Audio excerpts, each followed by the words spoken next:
Salut à tous, bienvenue. Si vous êtes ingénieur, vous prévoyez votre alia, vous êtes déjà arrivé, mais vous ne savez pas exactement quelle est la marche à suivre pour pouvoir travailler dans ce beau pays qui est le nôtre, eh bien, écoutez l'émission, vous allez pouvoir tout savoir, tout connaître, surtout tous les détails grâce à Esther Blum. Bonjour Esther. Bonjour Cathy. Bienvenue. Merci. Ça va ? Très bien. Bon, alors merci Esther, vous la connaissez, elle est chargée des relations avec le gouvernement de sein de Qualita. Elle fait avancer, en tout cas, l'équivalence, voilà, pour les professions réglementées ou non. Elle travaille beaucoup, elle épluche les syllabus, les lois, etc., etc. Et donc, elle va nous parler des ingénieurs aujourd'hui. Exact. Alors, est-ce qu'il faut s'inscrire au registre des ingénieurs ? Oui, non, dans quel cas ? Parce que c'est pour tout le monde pareil. Alors, c'est pas pareil pour tout le monde, okay. En effet. Mais juste une petite précision pour commencer cette émission. En fait, on va dédier la première partie de cette émission en fait, au tronc commun entre l'ensemble des ingénieurs. Donc, toutes les démarches qui sont nécessaires et communes à tout le monde. Voilà. D'accord. Et ensuite, à la deuxième partie de l'émission, on va se focaliser sur les professions réglementées dans l'ingénierie qui sont en Israël les chimistes, les électriciens et les ingénieurs en bâtiment. Voilà, donc pour eux, ça diverge un petit peu au niveau de la procédure. On y reviendra. Alors, qu'est-ce qui est commun à tout le monde ? Est-ce qu'il faut s'inscrire ou non au registre des ingénieurs ? Est-ce que c'est obligatoire ? Non, c'est pas obligatoire. Il n'y a aucune obligation à s'inscrire au registre des ingénieurs. Mais bien entendu, à Qualita, on pense que c'est très important de le faire parce que d'abord, vous avez investi énormément d'années, c'est votre carrière, et que vous voulez être reconnu en tant que tel dans votre profession. On peut là aussi, disons, faire une différence entre certains domaines d'ingénierie où, quand on va se présenter à un poste, on va pas du tout nous demander si on est inscrit au registre des ingénieurs, comme par exemple dans le high-tech. Les ingénieurs en informatique, en général, on en cherche tellement qu'on s'en fiche un peu de savoir.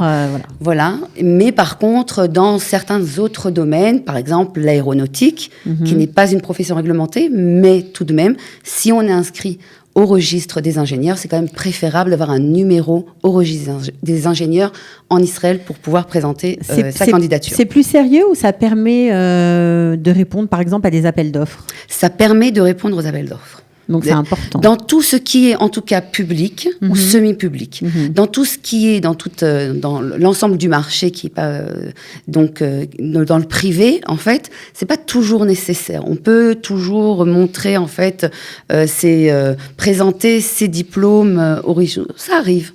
Mais dans le public, au semi-public, là, on a 2 personnes qui travaillent, par exemple, qui ont fait toute la procédure et qui travaillent à la mairie en Israël, dans 2 mairies différentes.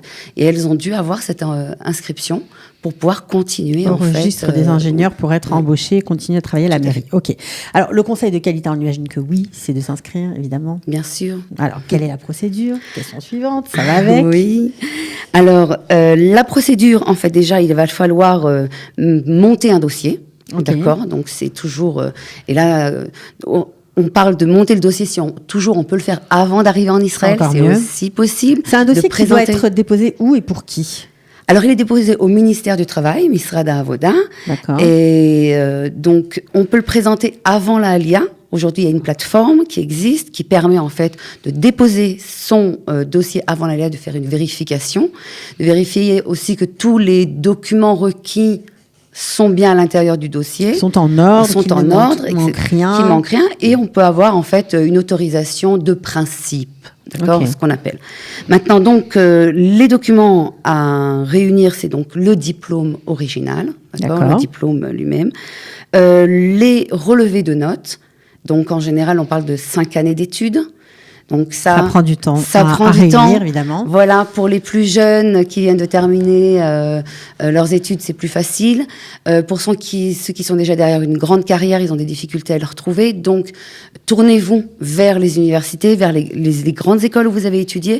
Ça, en général, ils vous le reproduisent assez facilement. Ils les récupèrent. C'est juste, ça prend du temps parce que là encore, on est face à des administrations et ça peut prendre du temps et ça peut être un problème. Il faut aussi un projet de fin d'études, par exemple ? C'est obligatoire ? Alors, c'est pas obligatoire, mais c'est bien d'avoir un portfolio. D'accord, sur la carrière. Et c'est aussi bien d'avoir son projet de fin d'études, en effet. Il se peut qu'on soit amené à comparaître devant une commission. Et donc, cette commission va demander, en fait, quelle était la nature du projet de fin d'études. Et d'après ça, va décider, en fait, du département dans lequel, en fait, l'ingénieur sera inscrit. En fait, il faut se mettre dans la peau d'un ingénieur qui débarque sur le marché du travail et qui doit montrer qui il est, quoi, tout simplement. Tout à fait. Il faut se remettre un petit peu en arrière pour ceux qui ont de l'expérience. Mais après, ça va tout seul. Il faut juste rentrer dans les cases. Respecter les réglementations. Quand on arrive en France, on dit voilà, je suis des ponts et chaussées. Alors là, on nous met le tapis rouge et ici, on ne sait pas toujours ce que c'est. Voilà, c'est différent. Alors justement, c'est une bonne idée ce que vous venez de dire, Esther, parce que les grandes écoles comme les mines ou les ponts et chaussées ne sont pas toujours très connues ici. Ça commence à venir, mais c'est pas toujours le cas. Qu'est-ce qu'on fait ? Alors, ce qui se passe, c'est que on a affaire à différents ministères et comme disons que le ministère de l'Éducation, lui, aujourd'hui, reconnaît entièrement les grandes écoles, ce qui n'est pas encore le cas du ministère du Travail. Ils commencent à apprendre, à se familiariser avec ce terme. Pour eux, tout ce qui est universitaire est beaucoup plus prestigieux, alors que, comme on le sait, encore une fois, les personnes qui ont fait un parcours dans les grandes écoles, pour les Français, c'est plus prestigieux que l'université. Et donc, elles sont confrontées à plus de difficultés, des fois, à avoir une reconnaissance. Vous les aidez, Esther, vous n'avez pas laissé tomber, vous êtes là pour ça, non ? On est là pour ça et on l'a fait pour déjà plusieurs candidats, plusieurs ingénieurs. On a eu gain de cause, on a eu d'un gain de cause, des dossiers qui ont été rejetés, qui ont été présentés au travers de la Knesset, des députés ont soumis les dossiers au ministère du Travail, ils ont été rejetés. Et quand on est venu, on leur a expliqué exactement comment la structure en fait universitaire des hautes études en France marchait. Ils nous ont en effet écoutés et tout de suite, les personnes ont eu leur inscription au registre et aujourd'hui peuvent être employées dans leurs différents... en fonction de leur qualification, en tant qu'ingénieur. Alors, on a une question qu'on n'a pas évoquée, c'est les traductions. Il faut donner tous ces diplômes, ces bulletins de notes en hébreu, en français. Comment on fait ? Alors, pour toutes les professions réglementées, le ministère de l'Intégration, en fait, permet aux Lim Khadashim de recevoir un remboursement jusqu'à hauteur de 4 000 shekels. Donc pour traduire les documents. Pour traduire les documents et les faire notarier. D'accord. Parce que tout doit être notarié. Acte notarié, tout à fait. Par contre, pour les professions ingénieurs qui ne sont pas réglementées, ce n'est pas remboursé.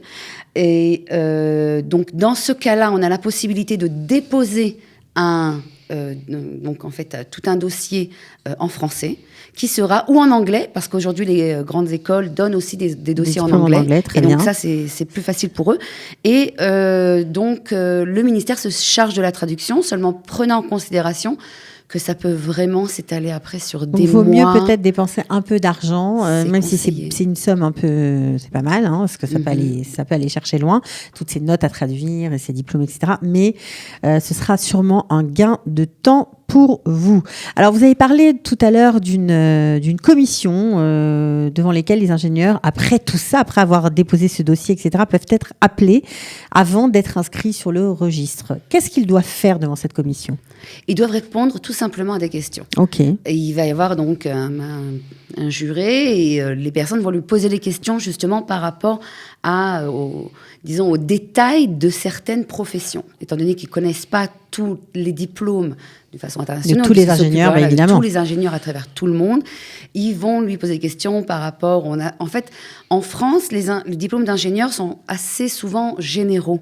Alors qu'en Israël, ils sont très pointus. Donc, ils vont poser aussi des questions. C'est pour ça que j'ai dit que c'est important d'avoir son portfolio. Des questions sur ce qu'on a fait au long de sa carrière. Et donc, de venir montrer des projets qui ont été exécutés tout au long de la carrière du candidat. Ok. Si jamais il y a un rejet, ça peut arriver de façon exceptionnelle. On peut aussi faire appel, je crois. On peut aussi faire appel. D'accord. Jusque-là, en général, on n'a pas eu de... Alors après, comment on reçoit, comment on sait tout simplement qu'on est inscrit dans ce registre professionnel ? Alors, d'abord, quand on est inscrit sur le registre, ça apparaît sur le site du ministère du Travail. D'accord, très bien. C'est-à-dire que toute personne, en fait, après, va pouvoir Avec un numéro, on a un numéro officiel. On a un numéro officiel et on va recevoir par la poste, d'où l'importance d'écrire une adresse qui est valable.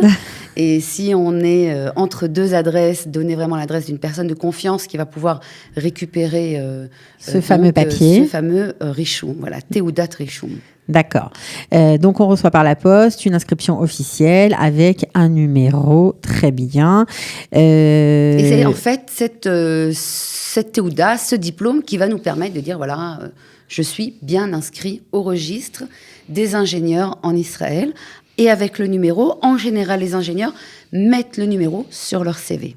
Alors, je sais qu'on a un petit peu évoqué dans le cadre de cette interview cette problématique, mais je repose quand même la question.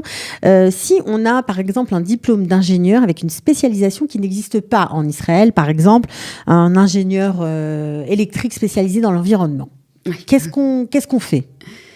Alors, c'est pas toujours que ça n'existe pas, c'est en fait qu'il s'agit de deux domaines qui sont séparés. Et donc, le ministère du Travail va inscrire le candidat, le Olé Hadash, dans une des deux branches. Le Olé Hadash, en fait, ne veut pas être pénalisé. Donc, on a eu un cas comme ça, et la personne, étant donné que, en fait, son diplôme général était dans l'électricité, d'accord ? Et donc, elle s'est fait inscrire dans l'électricité. Et parallèlement à ça, elle a pris les devants et elle a fait une reconnaissance de diplôme, donc avec les mêmes papiers. Et donc, il n'y a pas de coût supplémentaire, sauf demander en fait au notaire un deuxième jet de tous les papiers qu'il a en fait déjà traduits et assermentés. L'envoyer au ministère de l'Éducation.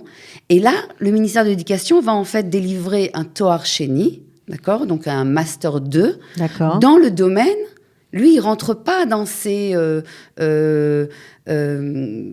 problématiques de savoir dans quel domaine on est exactement, dans quelle branche, puisqu'il y a des listes de branches au ministère du Travail qui sont très fermées, d'accord. On peut pas très spécifiques. Voilà, elles sont spécifiques. Alors, le ministère de l'Éducation, ils vont regarder, ils vont dire, ok, vous avez fait un parcours de 5 ans, vous êtes donc ingénieur en environnement et électricité, et donc ils vont noter ça sur cette sur même diplôme. Spécialisation qu'on ne peut pas valider au ministère du Travail, on peut la valider au ministère de l'Éducation, en gros. Voilà. C'était pas facile, ceci dit. C'était une ça bagarre. A demandé encore. Ça a été une bagarre. C'était une bagarre et chapeau pour notre Ola qui a mené à bien ce travail. Ce travail, très bien. Alors, on a parlé du tronc commun. Maintenant, on va parler des ingénieurs qui ne rentrent pas dans cette catégorie-là. Bon, il y a 3 catégories d'ingénieurs qui n'y rentrent pas. C'est les ingénieurs chimistes, les ingénieurs en génie civil, notamment la spécialité du bâtiment, et les ingénieurs en électricité. Alors, eux, qu'est-ce qu'ils doivent faire ? Alors, eux, en fait, ils sont extrêmement limités s'ils s'arrêtent donc au Richum, à l'inscription au registre, d'accord ? Ils ne pourront pas signer de travaux, d'accord ? Ils vont être obligés de travailler sous l'autorité de quelqu'un. D'accord. Et donc, là, il faut passer donc après l'étape supérieure. Voilà. Okay. C'est donc d'avoir un permis d'exercer qui va leur permettre d'avoir une autonomie dans leur travail. D'accord. Et bien entendu, on comprend pourquoi l'électricité, la chimie et le bâtiment, il faut que ce soit absolument. De toute façon, qu'on comprenne ou pas, c'est la loi en Israël, c'est comme ça, donc il faut bien s'y plier. Bravo. Mais c'est tout. D'accord. Donc ça rentre. Alors, mais ça rentre évidemment, ça rentre. Alors après avoir fait cette démarche auprès donc la deuxième démarche, en fait, pour les professions réglementées de l'ingénierie, c'est en fait de passer un stage, de faire un stage uniquement dans un endroit qui est reconnu par le ministère du Travail, avec un mentor qui est reconnu par le ministère du Travail. C'est un stage qui doit durer 3 ans. Par contre, étant donné que le ministère du Travail nous aime beaucoup, il aime beaucoup la Aliyah, voilà, c'est long, 3 ans. Le ministère du Travail permet de diminuer cette période de 3 ans de stage à 1 an uniquement de stage, sous à condition de déposer, de montrer des preuves comme quoi on a été engagé ou qu'on a fait des projets et comme quoi on a au moins 2 années d'expérience. Donc je résume, si on a en gros 2 ans d'expérience, au moins 2 ans, voilà, disons 2 ans et plus, 3 ans c'est préférable, on peut ramener sa période de stage à 1 année. On imagine que c'est pas mal un an de stage parce que ça permet quand même de connaître le métier ici, les gens, le corps professionnel, tout simplement. Tout à fait. De connaître un petit peu plus la réglementation, comment ça marche. Enfin, c'est un autre monde. Donc, avoir ses repères dans ce métier, dans son métier en Israël. Tout à fait. Donc, on a compris, ils doivent s'inscrire au registre professionnel selon la procédure qu'on a annoncée tout à l'heure. Ils doivent faire ce stage au minimum d'1 an, ce qui peut aller jusqu'à 3 ans, si on n'a pas assez d'expérience. Et à la fin, qu'est-ce qu'ils doivent faire? Un examen. Eh ben voilà. Il est dur l'examen. Ça dépend. Pour l'instant, on a différents retours. Donc, quand on accumulera plus d'expérience, nous aussi, on pourra... D'accord. Bon, disons que c'est un examen qui est long en termes de temps. C'est un examen, oui, qui est long. Oui, ça peut être assez long. Oui. D'accord. Donc, à la fin de cet examen, supposons qu'on qu'on les réussit, on a sa licence professionnelle, son droit d'exercer en tant qu'ingénieur en Israël. Ouais. Bon, bah alors voilà, vous avez toute la procédure, donc là, vous n'avez plus aucune excuse. Ce sera bien sûr, j'imagine, sous les fiches techniques sur le site. Tout à fait. Voilà, sur le site du Hub de l'Emploi. Oui, sur le site du Hub de l'Emploi, www.hub-emploi.org.il. Ok, d'accord. Vous trouverez sur notre fiche donc tous les détails dont on a parlé. Sur chaque fiche, bien entendu, il y a aussi tous les liens vers les autres ministères. Okay. Il y a aussi un lien vers cette brochure qui est extrêmement importante. Il faut la lire en détail pour les personnes de la profession. Voilà, ça doit être vraiment toute la loi. Donc il y a le lien de toute façon. Il y a le lien et c'est important. Donc elle est en français, c'est formidable. En français, c'est le ministère du Travail qui l'a fait. Je vous dis qu'il nous aime bien. Il nous aime bien. Voilà. Bon, ok, super. Merci beaucoup Esther Blum. Merci Cathy. À bientôt. B'hatzlacha. Ciao.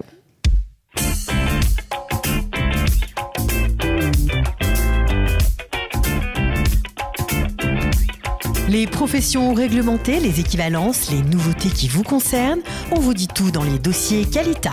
Les dossiers Qualita, pour en savoir plus sur l'ALIA.